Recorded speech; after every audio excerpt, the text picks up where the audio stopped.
This is the third episode of Ear Openers. Joining me today is Dr. Paul Bro, who runs the very successful saxophone studio at Indiana State University, and he absolutely shreds on any saxophone. So today we're going to have a quick discussion about, solo saxophone history, and we'll have some discussion on saxophone quartet as well. Dr. Bro, how are you doing today? I'm doing great. How are you, Dalton? I'm doing okay. So we'll just go ahead and get right into it. Okay. So we'll start kind of at where I could find as the beginning of solo saxophone repertoire and that history. And for me, it kind of started around 1850s to early 1900s. And that's kind of the first era. And that's when the saxophone was invented. And this is where people started, writing works for solo saxophone. So who were some of the names that started the ball rolling and contributed to this? Yeah, it's kind of interesting how it got started. Adolph Sax knew that, he had an instrument that worked pretty well, but if people didn't have music, they wouldn't come to the instrument. And so he actually started a publishing house, and then got composers in France to write them, and then he published the works. So the saxophone was patented in 1846, and I think he opened his publishing house in the 1850s. The composers aren't particularly famous composers, but they're ones that were writing for woodwinds and writing contest pieces for the Paris Conservatory. De Merseman is a name that pops up often. Saint-Gelais, Genin. So you'll see flute and clarinet and saxophone pieces all by these composers. So they're kind of the French set. Yeah, I believe Saint-Gelais was a friend of Adolphe Sax. So you can see how he kind of pushed that. And I think Adolphe Sax was, he held a position at the Paris Conservatory, if I'm not mistaken. So that also helped, push things along. Right. He taught there starting in 1858 and taught into the 1870s. Though he was part of the military section of the Paris Conservatory. They had a special military section to train military musicians. So the saxophone was really making its name in the early part by being in the band, in the military band in particular. And so a lot of the pieces you see are kind of these outdoor kinds of pieces that bands played. They theme and variations. You'll see them playing pieces based on opportunes. And you'll see that with non-saxophone instruments as well. So I don't think there's, in this time period, there was nothing really new in terms of composition going on in these pieces, but they were what these composers were writing for all the different wind instruments. So and so if you look at the list of Paris Conservatory pieces, you'll see that list of composers. You look in his publishing house, that's the list of composers. I've been to the Bibliothèque Nationale in Paris and actually brought home about a half a dozen pieces that they let me photocopy from this time period, and I've performed some on recitals, and they're fun to do, and they are so different than the rest of the saxophone. They're all very lighthearted, and some of them very flashy. But none of them very serious or very deep or very, great works of art. I think in this area, it still wasn't, the saxophone wasn't as, utilized. So there wasn't a lot of serious stuff, or there wasn't a lot of composers that only wrote for saxophone since it was so new. I think you're right with France and Belgium being the big area for saxophone, just based off where that was where it was invented. Right. And I think you hit, with the compositional styles, they didn't really shift away or do anything. They kind of just followed along. So yeah, we hit all that. So we'll move on to the next little era. So like 1900s to 1960s. So who are some of the bigger names in this time? Well, around the turn of the century, there were some saxophone virtuosos in the 1800s as well. Francois Combel is probably the first French saxophonist who really started making a name for himself. He was the principal sax in the Guard Republican Band, the top military band in France. And then when he left that position, then Marcel Mule. And once you get to Marcel Mule, then that's really becomes the beginning of the modern saxophone, because he actually was the first teacher at the regular part of the Paris Conservatory and started really propelling the saxophone. He came to the United States and soloed with the Boston Symphony. He was, really the top French saxophonist starting, by 1930, 1940, and had an international reputation. Other really famous classical saxophone players, Sigurd Rascher, of course, is equally famous as Marcel Mule, being from Germany and ultimately ending up in the United States. And they both lived to be 100 years old, amazingly. Wow. And I think they were born either in the same year or a year apart from each other. But other names like Cecil Leeson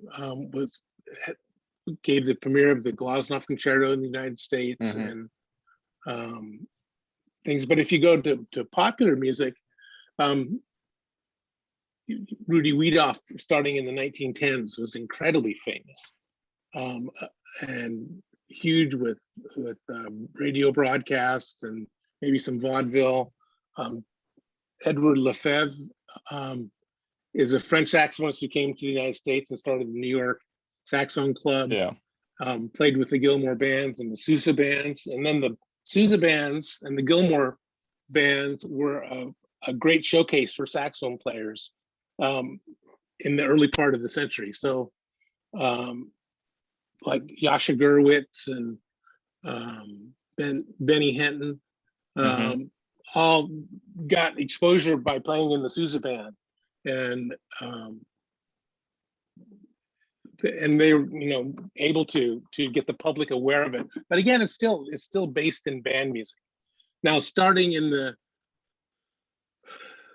30s, then jazz starts really becoming big, and so then the most famous saxophone players are really jazz players, not classical players. So, and that's where saxophone really breaks away from being a band instrument and a solo instrument, but usually in the band context.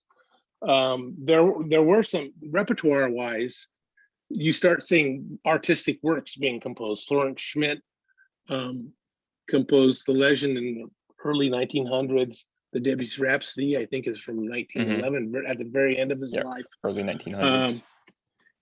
Caplet Legend, and so those are really not your standard outdoor, gazebo kind of pieces. These are really trying to be artistic works of art. Yeah, we started seeing more art pieces and absolute music. And I think you're right. This is kind of the era where we saw saxophone get out of, France and Belgium and branch out of, that very lighthearted, small things, military band. We started seeing it become more utilized, people became more familiar with it. It became more accessible to the public. So yeah, I think you're entirely right. So we kind of touched on this, but what are some of the new styles that came in this era, Well, Impressionism was huge for those early works. The Schmidt definitely really influenced by Debussy and Ravel.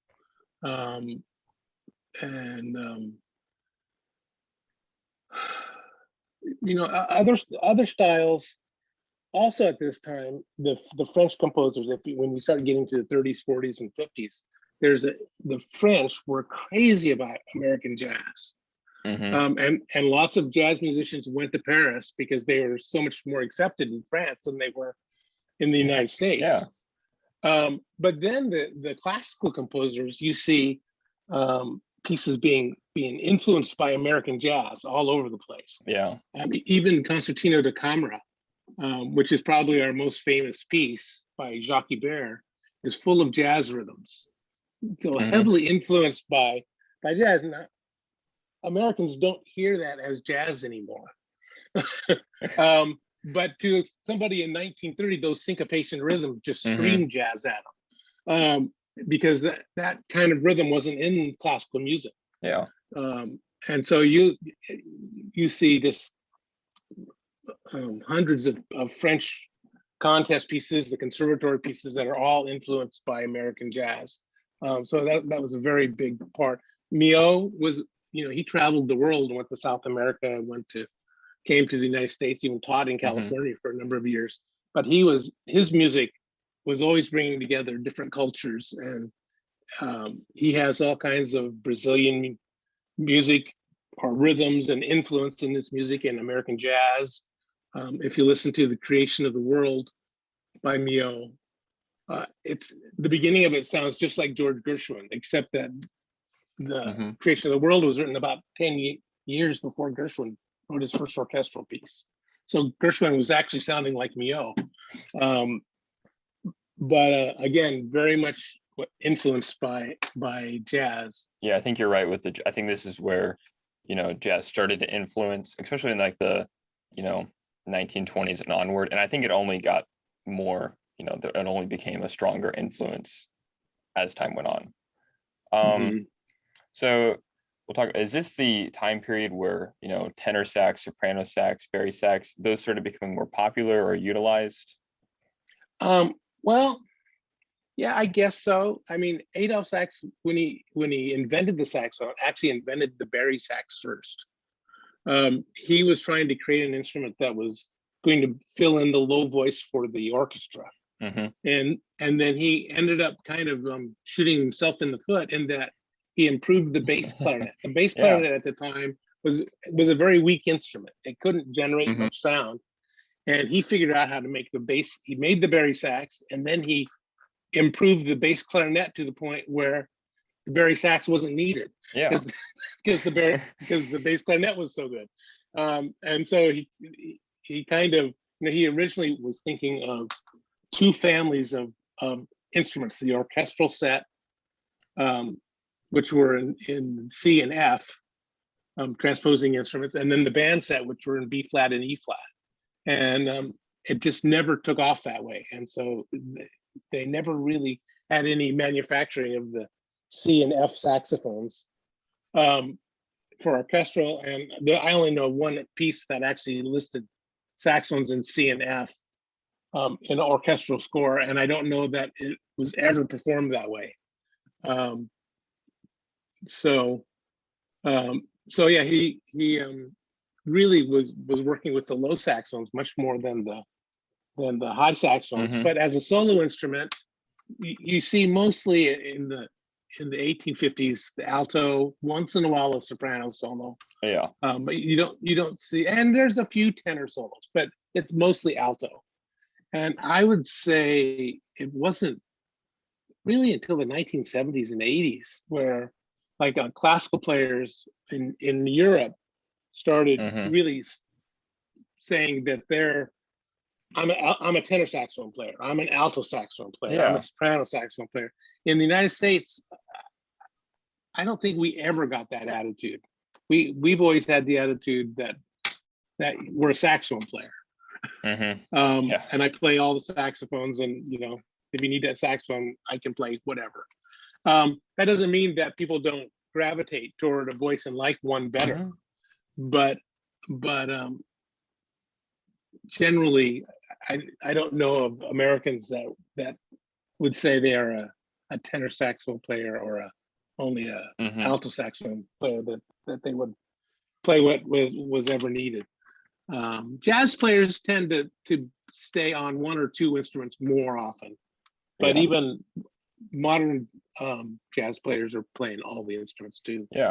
I think to go off that jazz, I think the popularity of jazz and the popularity of tenor saxophone and all the other voices of saxophone, that really helped push those instruments into the classical world because they started being played more.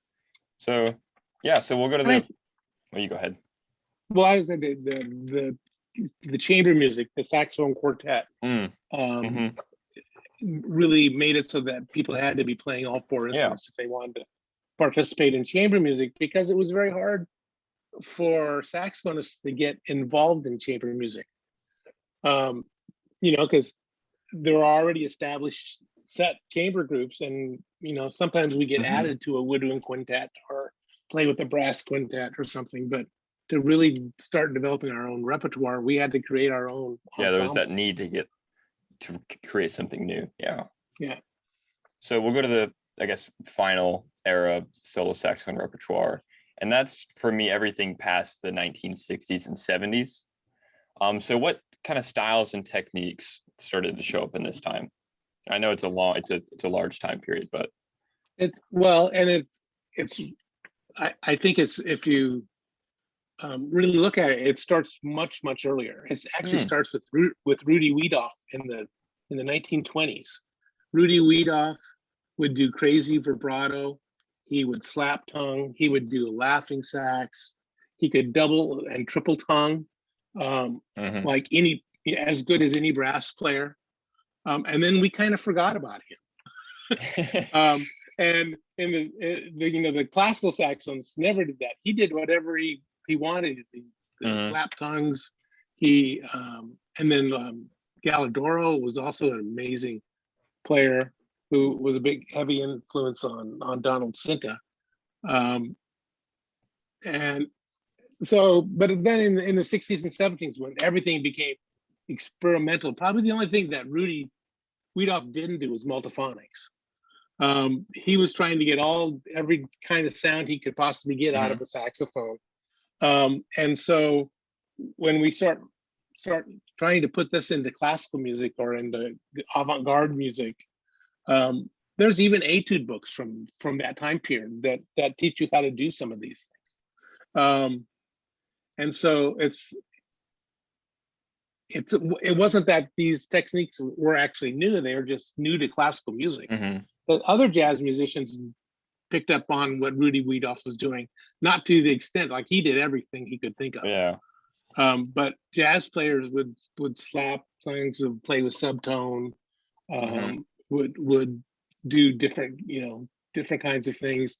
Altissimo goes back to the 1850s. So altissimo, which everybody thinks Sigurd Rascher was the great proponent of playing that third octave. There's evidence that most of the early saxophone players were clarinetists. Most of them had degrees from the Paris Conservatory, and then got a second degree on saxophone, and they could play altissimo. Clarinet players pick up the altissimo register on saxophone very quickly because it's very similar to how you play really high on the clarinet.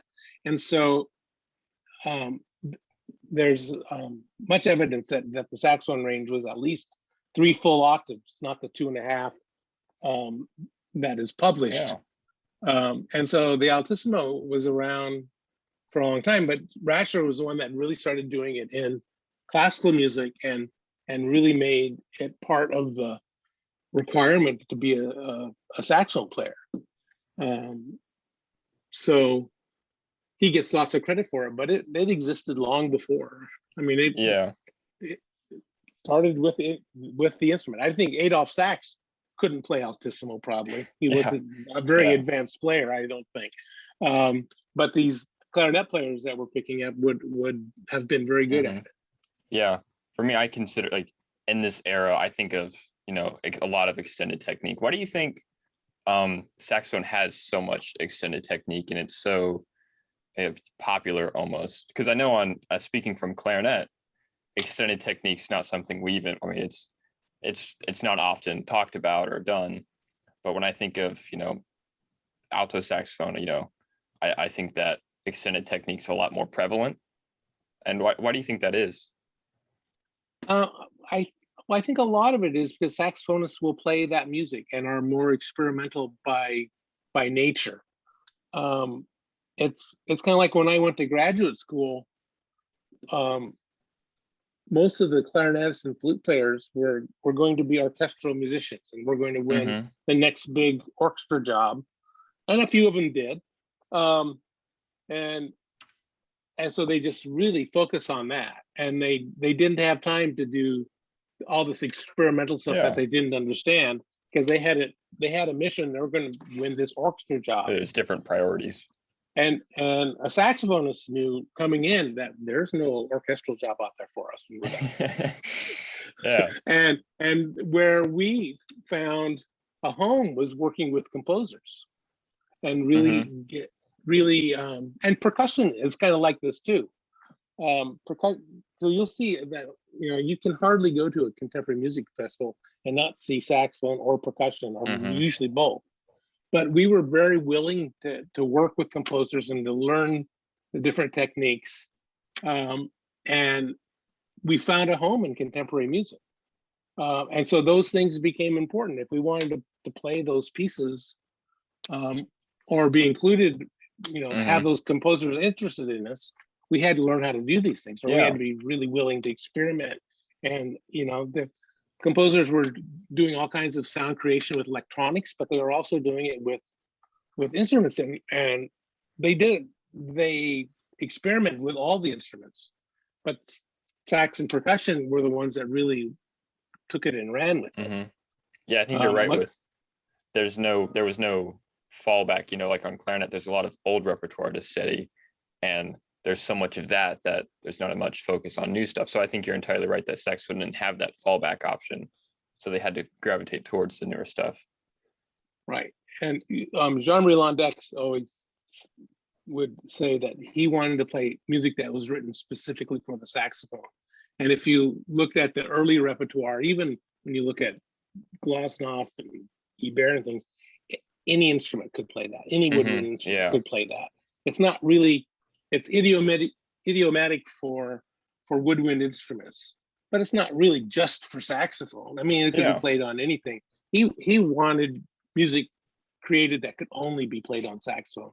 So it was really geared toward the specific things that saxophone can do that the other instruments can't do. And then, the clarinet has things that it can do that nobody else can do. And that's what clarinets should play. And he was very narrow in that idea of what music for saxophone really was. So I didn't always agree with that, but I thought it was a very enlightening way to approach that uniqueness. Repertoire. Yeah. So did alto saxophone grow more popular during this time, or do you think that the other saxophones became more popular and kind of took away from the alto being so dominant? I think part of it is well, let me think. The alto really became popular because of school band programs, because that was the cheaper saxophone to buy, and so everybody started on alto, and then you spread out in the school bands. And tenor was always the dominant instrument in jazz, but I think when the composers started experimenting, they wanted to know about all the saxophones. I had many times the composers wanted to hear me play on all the saxophones when they were trying to figure things out and what you could do on each instrument. So that's part of it. But I still think the quartet movement probably created more of individuals really gravitating to a different instrument than just the alto. Though I would say still most people, like if you go to college to study music, you're going to study on alto or tenor. I've never had a soprano sax major, and I've never really had a bari sax major, though I've had students that really gravitated to those instruments and played them in lessons often, but not exclusively like you would do with alto or tenor. Yeah, I think that you're right, where the other saxophones, grew in popularity and were more utilized, but it didn't really take away from like the alto being the dominant instrument. Right. And I think that the alto just has the breadth of repertoire. There's just so much more written for the alto at this point, but the other instruments are catching up. So there's lots of tenor and soprano and bari pieces too being written. Even bass. I've even at the World Saxophone Congress heard a bass concert one time. Wow. Of all contemporary music on bass. That was crazy. So, and we kind of touched on this a little bit. What are some of the specific extended techniques that you could perform on the saxophones? Well, the really common ones are microtones. Not really quarter steps, but microtonal music. It is often the different kinds of articulations have really expanded. From multiple tonguing to different kinds of accents, inverse accents, trying to imitate what electronic sounds do with attack and decay. The multiphonics is a huge thing, where at first multiphonics were used for shock, because they were just such loud, obnoxious sounds most of the time. But now composers are like really studying the multiphonics often, and are trying to bring pitches out of them and create melodic lines through the use of multiphonics with atmospheric kind of feelings in it, and they can be very soft and very gentle, and can be very musical. So I've never really took to the pieces where they just used them for shock value, but there was a lot of that early on. You don't see that very much anymore.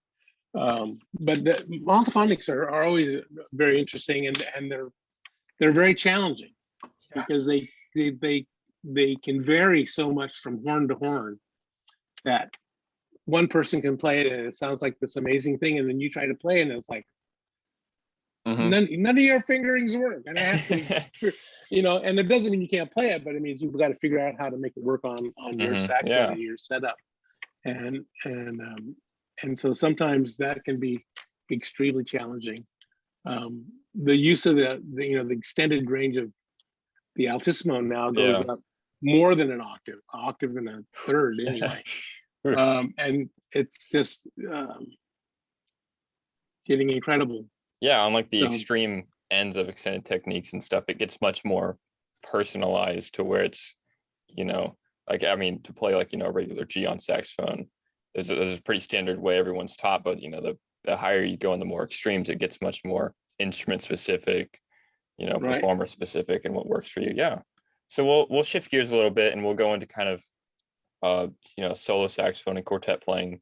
So what are some of like the standard repertoire pieces for like classical solo saxophone and accompaniment? Okay, well, probably the how many do you want? The three most famous pieces for saxophone would be the Creston Sonata, the Glazunov Concerto, and the Ibert Concertina da Camera. And those are mostly played by outstanding high school students now. In the 30s, those were like the hardest pieces ever written for the saxophone. So those, but then there's other pieces like the Des Clos Prelude, Cadence and Finale, the Debussy Rhapsody, Villalobos Fantasia, which is for soprano or tenor saxophone. So so there's the Ingolf Dahl Concerto, the Carol Husek Concerto. Modern pieces, there's concertos by Carter Pan, and that are just amazing pieces. Maslenka. So there's those are all kind of hardcore pieces that every saxophonist that wants to pursue performance are going to play, and if you can't play all of it, you still have to be very intimate with the music. And those are a lot of the pieces that I wrote down. But so besides like notes and rhythms and like surface level issues, what are like the challenges of performing solo saxophone pieces? I know this varies wildly piece from piece, but just kind of like a general challenges. Well, I think the biggest challenge is if you're still worrying about if you're going to play the notes and play the rhythms, and can you play the dynamics right, you haven't even touched the surface of what the music is about yet. So it's trying to be an artist and really understand what the composer is trying to project as the feeling and the mood and the relevance of that music, and to get that where your in command of the music to the point where, and you have a real strong feeling of where this piece has to go. Yeah, I think phrasing has a lot to do with that. Oh, absolutely. Yeah, and I think like the challenges of expressing the right emotions through the music. And you're right, you can't really do that if you don't have that complete comfortability with that piece, which leads into. And I mean, I push my students that, to really develop their technique, but the whole key of technique is that you need to be able to transcend the music you're playing. Mm-hmm. And if you're struggling to get through the technique, you can't. And if somebody, hears you play and you go, wow, you can really play fast, that's amazing. Well, then you didn't speak to them artistically at all. So that technique has to be there, but it's a means to get to what the expression is. And they should come back and say, oh man, you sound great. That was so emotional. Those are the compliments that mean something. That you can play fast doesn't mean anything. Yeah, you're so right. Because the audience members, they don't have a score that they're following along with you on. And so I think you're so right where, it's much more important to convey the emotions and the feel of the piece. And you can't really do that if you're hindered by your technique or rhythms. Yeah. So, and we touched on this a little bit, but so how do you get better at overcoming these challenges? Well, I think you just have to practice. There's no shortcut. Yeah. And there's no gimmick that's going to get you there. You have, for me, a huge part of what I've done trying to become a musician is I listen to music a lot. And I mean, I listen to contemporary music, but I actually listen to orchestral music and opera. Not opera so much anymore. I like opera live. And when I lived in Chicago, I subscribed to the opera and saw, I think I've seen about 60 operas live now. Mm-hmm. And that I think it just gives you this understanding of what composers, the different styles and time periods and how to play a phrase and how to to let a piece unfold. And so really listening. I mean, if you want to be an artist and you just want to listen to pop music and then practice your classical instrument, you're not going to ever be an artist. You have to submerge yourself in the kind of music that you want to play. But you also need to then submerge yourself in music that influences the type of music you want to play. So, if I'm playing a piece that's jazz influenced, I'm listening to jazz. If I'm playing something that's influenced by Southeast Asian music, then I'm listening to Southeast Asian music, folk music, and things that inform what the composer is trying to say. Because that's really, for me, that's where it gets challenging, is because there he's using music often that's of his culture or her culture, and putting it into a Western kind of merged output there, and you have to try to understand that. But if you don't have any idea what that other culture is, it's very hard to bring any real meaning to it. And so I seldom will listen to any piece that I'm playing by other people, because I don't want to be influenced by other people. I want to make my own decisions. But I'll listen to other pieces by that composer, or other pieces that other composers that write in that kind of genre, or wherever a piece takes me. So, and I think being creative that way to develop your understanding of music. I mean, there's so many kinds of music in this world. You're never going to know them all. You're never going to be the master. You're going to be lucky if you can be a master of one of them. But you have to be informed about many of them. And so listening and expanding your listening, I think, is really, really important. Yeah, I think it's really interesting what you said, where you don't listen to a recording of the piece you're playing, but you listen to the influences on that piece. That way you make your own musical decisions. I think that's really interesting. I don't think I'm at that I'm not at that level yet where I need to listen to it, but I think you're right where you need to understand the music you're playing thoroughly. And I don't think you can do that without, listening to just lots of, music and lots of the musical influences as well. I mean, I think the way you learn to play classical music or contemporary music is the same way you learn to play jazz. Jazz players have known forever that the way you learn to play jazz was by copying the people that were playing jazz, transcribing solos and listening to everybody and knowing what everybody is doing. So it's so based on not going to school, but on listening to recordings, wearing recordings out and transcribing and copying them. I mean, I remember one time when Chris Potter was at an ISU, he did a really crazy thing. He said he was going to play the blues, and he would do like 16 bars of blues, and then he would call out who he was going to sound like. And I was like, he did Lester Young, he did Coleman Hawkins, he did Dexter Gordon, he did John Coltrane, and he never changed the reed, he never changed the mouthpiece. And he sounded exactly like each one of those people. That's incredible. And then he got to the end and goes, now I'm going to do Chris Potter. and played, and it was completely unique. And it was just like, he was, I've never seen anybody as educated in jazz as he was. Wow. I was thoroughly impressed by that. So, and this is another thing we kind of touched on, but how important is it to be equally skilled at every family member of the saxophone? I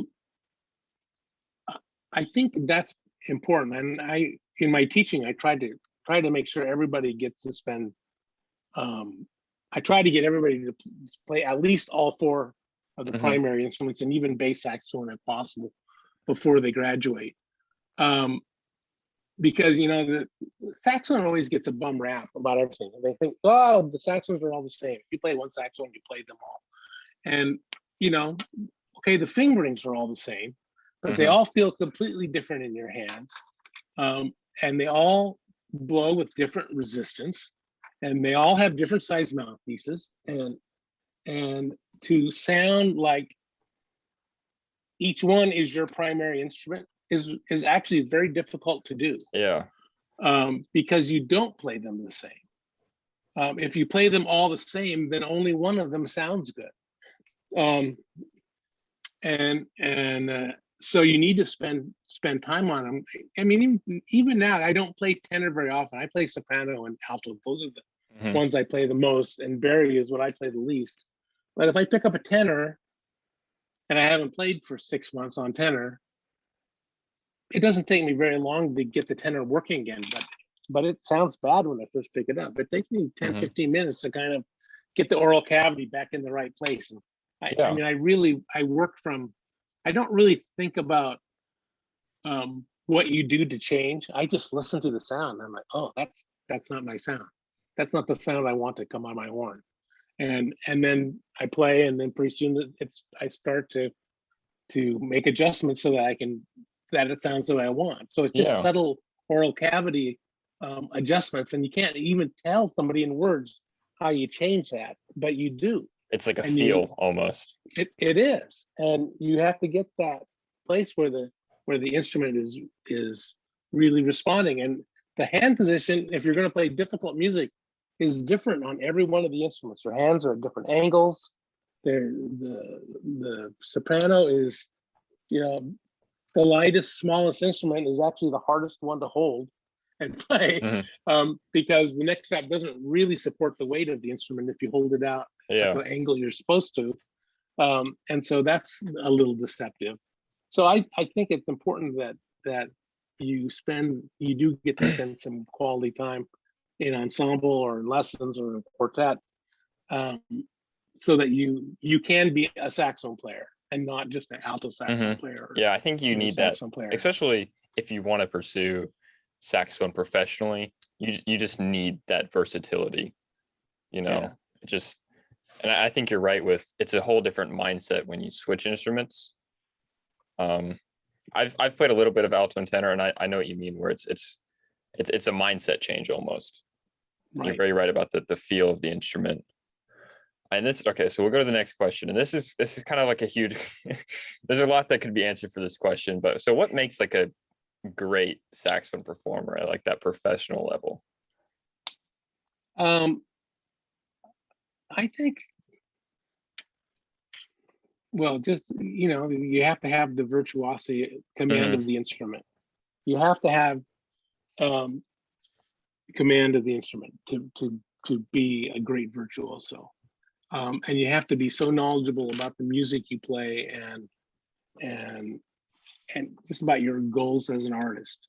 So I think that's the most important thing. I mean, if you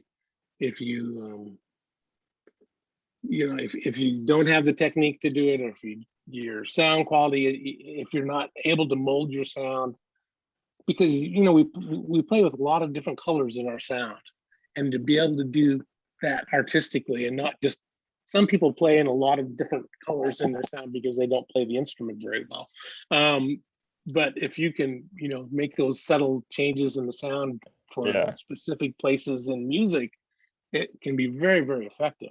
The use of vibrato, the use of, great intonation. It's just that, but the great virtuosos just have something that transcend.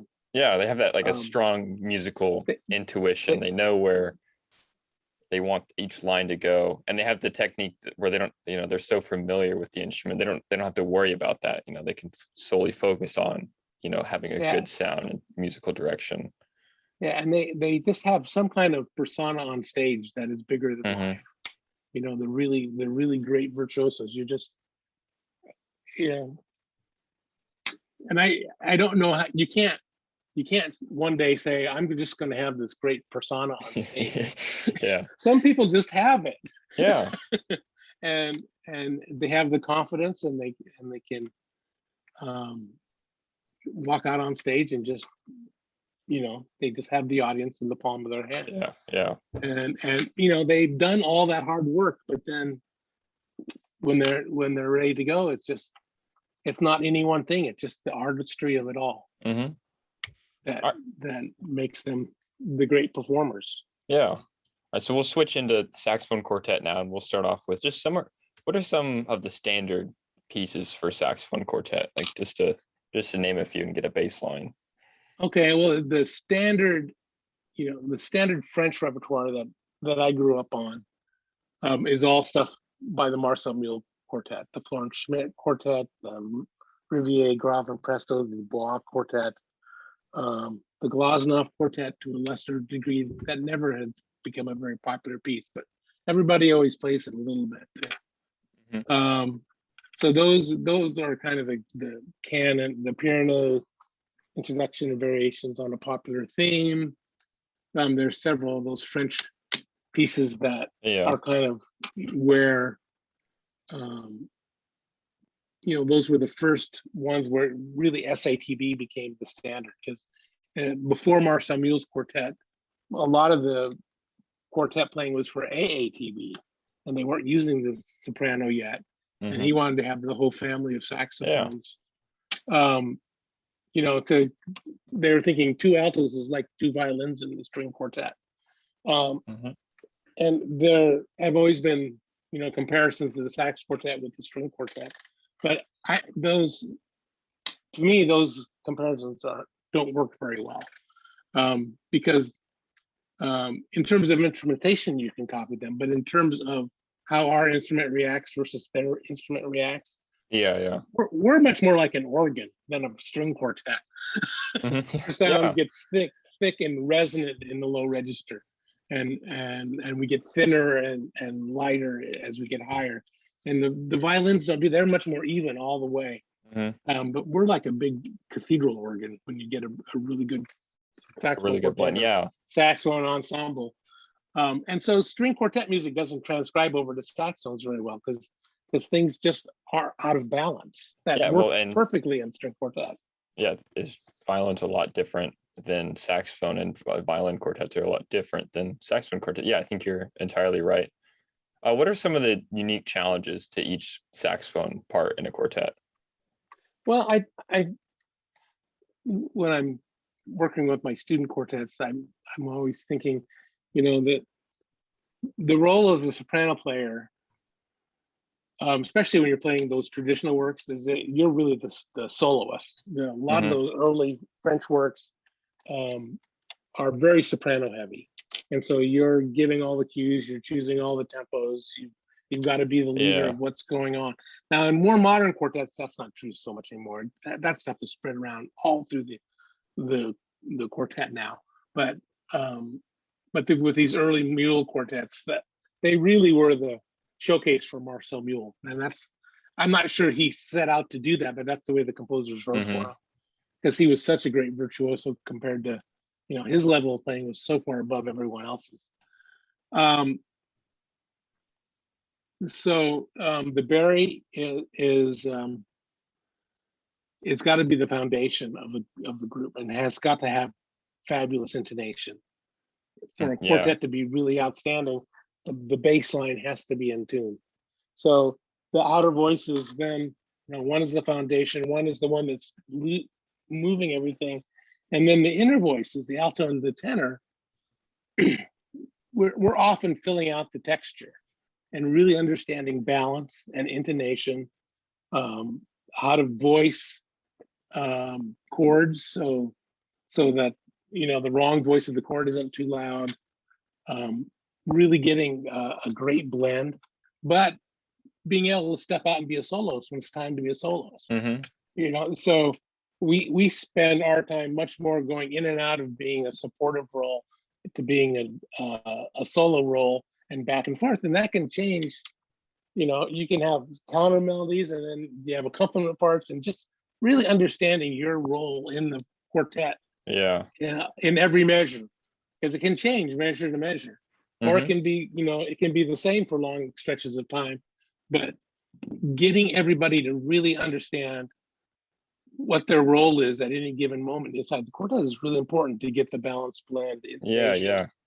Dynamic, right? And that just takes really good listening on the player's parts, and really understanding the whole score of what's going on in a piece of music. All right, well, you hinted at it a little bit, but so what do you think separates like a collegiate level quartet from like the professional, top tier quartets? Well, I think it's probably the virtuosity of every single player in the top groups. The Prism Quartet, every one of them is a great virtuoso, or the Capitol Quartet, or and they've just played together for so long. A college group gets together for a year, and then membership changes, and when you've played together for 10 years, you just know where the pitch is. You know where it's going to be with the people you play with, and when you have that longevity. There's two things that happen when you're not a college quartet. One is you play pieces, like a college quartet tends to learn a piece, play it on a recital, maybe play it one or two times, and then they move on to the next piece. Where a professional quartet gets a repertoire and then takes that repertoire on the road and plays it. And I've played pieces 20, 30 times that are over. I played in a quartet for 30 years. And those pieces, they just become part of you. And you just know where the other people are within the group. And there's just a sixth sense going on when you're playing with them. That, or if something funny happens, because, live performance, you never know. Of course. But, it doesn't throw anybody, because we all know the music so well. Recoveries are a lot faster and less noticeable. Your eyebrow might go up, kind of like Spock does, like, well, that was interesting, but nobody freaks out about it. So I think that just knowing each other and being able to anticipate. I know, but when I played in the Chicago quartet, we had a new tenor player, and he's like, I can't read the soprano player's cue. How do you Yeah. always come in right? And I'm like, I don't know. I learned to do that about 10 years ago. I just know where it's going to be. I can, maybe that cue doesn't look clear to you, but I know exactly what it means. You know, and so it's just the longevity of the group. Yeah, I think that's a really great point with the longevity, and I think you're entirely right with that twofold, where they're so familiar with the piece and they're so familiar with each other that their blending is so much just better, you know. Right. And it's amazing because saxophone quartet really has such a the saxophones blend so well together. It's amazing. It's one of my favorite things, listening to saxophone quartets, just for that blend alone. You know, it's a very, and you're right, it's like an organ sound almost. And I think the other really important thing is when you have the professional group, generally the people are getting along, and you come to an interpretation that everybody buys into. You're really not four individuals. You're a quartet, and that's the way you play. Where I taught at Northwestern before I came to ISU as an assistant there. And I remember having a quartet of like the four most incredible players, just four great soloists. And it was just the worst quartet I ever coached in my life. Yeah. I mean, they could just play the notes off the page like nobody's business, but they could not agree how to play a single phrase the same. and they were all convinced they were right and nobody was going to budge. And I had a freshman quartet that same year, which played circles around them in terms of being a quartet. I mean, they didn't have near the facility and the virtuosic that this graduate quartet had, but they sounded good. Yeah. They had blend and pitch, and they moved together, and they understood how to make the music come alive. Yeah. And that other quartet was a big ego fest. Yeah, I think you're so right. It was a disaster. Yeah, it comes back to that point where it's like, I mean, playing every single note correctly for the right, duration of time, and playing every rhythm, that's not so much as important as does it blend well together? Does it sound musical and good? And because that's really what the audience cares about. Right. Yeah, I think you're so right. So we'll wrap up with a few just miscellaneous questions I had that couldn't quite fit into any other category. But okay. How should you practice saxophone? Let's say you have an hour to practice. How would you structure that time? Well, I try to structure my own playing that a third of the time I try to work on just fundamentals of the instrument, because no matter how good you get, there are fundamental things that you can get better at. And so I practice scales still a lot. After I've been playing saxophone for 50 years, and I'm still practicing my scales, and articulations and altissimo, and just fundamental things away from music, of just really making sure that that I'm in shape as a saxophone player. Because it's like, I also say it's like being an athlete. If when Michael Jordan quit playing basketball and then he came back, he wasn't Michael Jordan anymore that we expected, because he didn't have his game legs anymore. He was just rusty. It didn't mean he didn't have this great talent, but it took him a while to get it all back in top form and really be at the top. And the musician's the same way. It doesn't matter how good you are or how much you've achieved. If the next time you walk out and you didn't prepare, you're not going to sound good. Yeah. So you've got to keep those fundamental things just at the top level, so that you can be playing your best. And for me, I often say, if you're talking about Creston and Hebert and all those Warhorse standards, I don't need to practice them very much. I need to be in shape. If I'm playing the saxophone well, I can play those pieces. And if I'm not playing the saxophone well, if I'm rusty on the saxophone, I don't sound good on those pieces. Yeah. And so I need to practice them a little bit if I'm going to play them, but really I need to be making sure that everything else is working. My air string, all my fundamentals, the scales, the tonguing, the breathing. Yeah. The vibrato are all in place.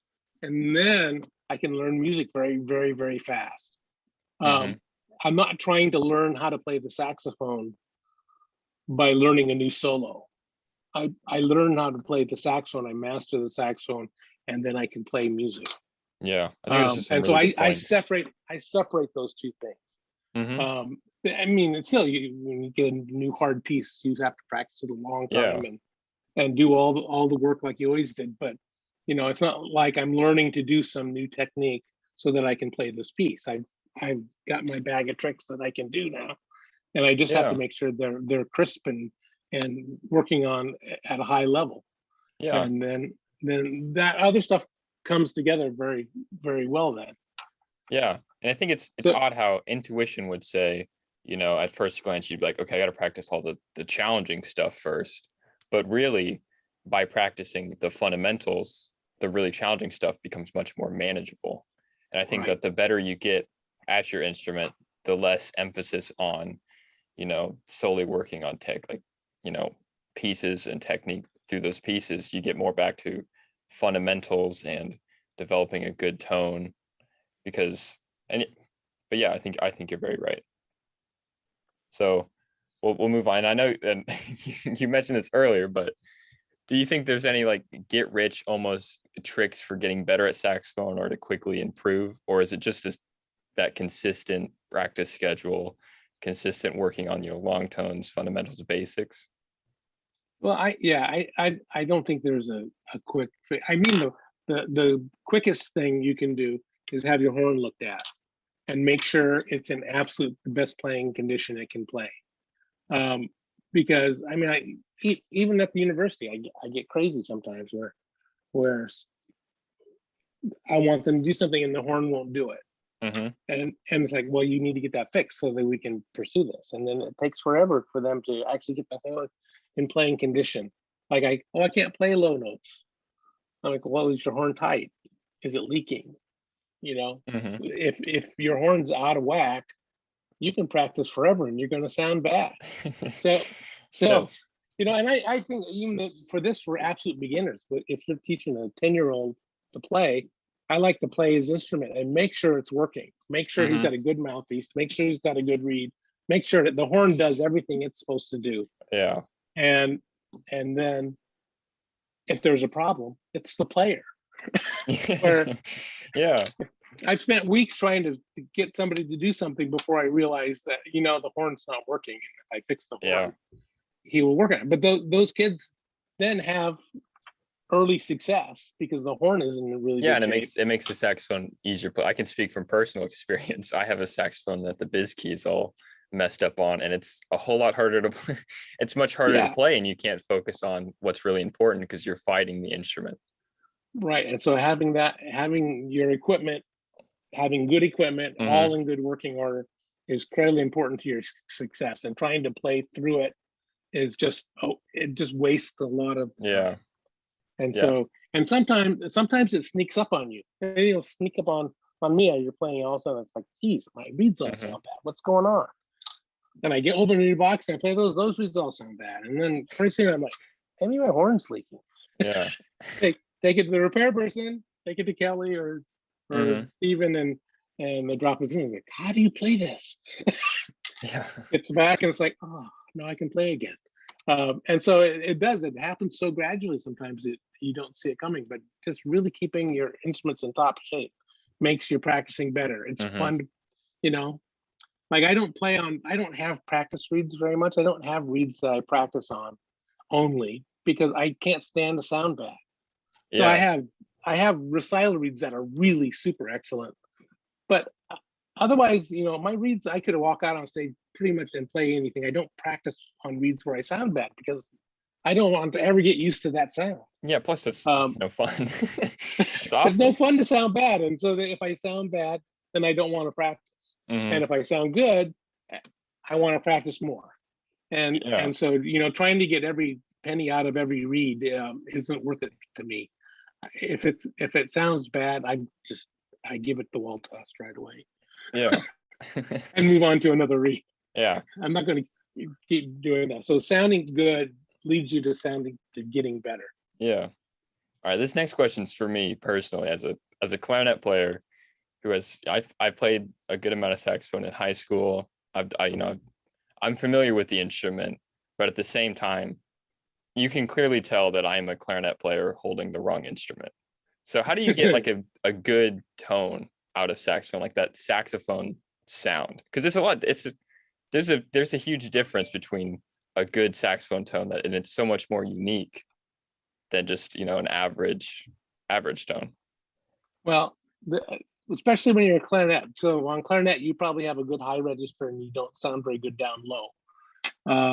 Though you're a bass clarinet player, so maybe you do sound good down low on saxophone. So it just depends. But